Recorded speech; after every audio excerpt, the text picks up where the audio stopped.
Alright, this is a 2005 Hyundai Sonata with a 2.4 liter engine. So, a couple things to point out. Nobody can really seem to show anybody if you're looking for it. EGR valve.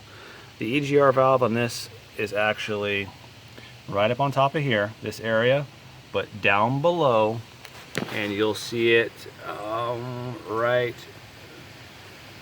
Let me see if I can get something, my finger back up in there. See my finger? That's your EGR valve.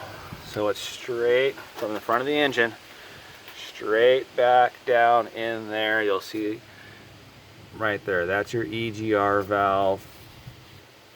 A lot of times the actual gets rusty like this one is. It begins to stick open and stick closed. When it's open, you can hear a pinging noise and a tapping noise.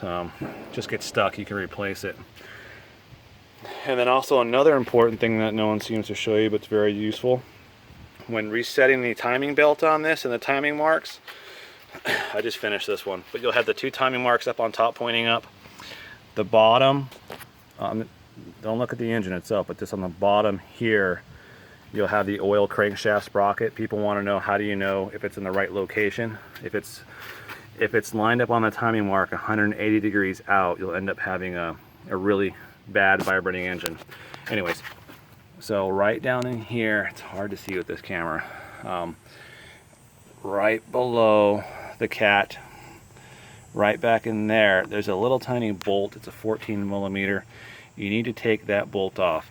What I do to get access is I take this heat shroud, loosen this bolt here, take that one out, and pull this metal shroud, okay? Pull that back out of the way so that you can get to that bolt with a 14 millimeter box wrench, and then I just break it free, and then I use a very small crescent wrench to go ahead and get it loose. And then what you can do is take either a small screwdriver, or I use the drill bit, and you can just go ahead and advance it into the actual hole.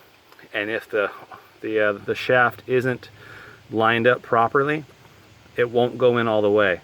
What you have to do is rotate the oil sprocket another 180 degrees until it's lined up on the timing mark, and then advance it. You'll notice that the screwdriver will go all the way in.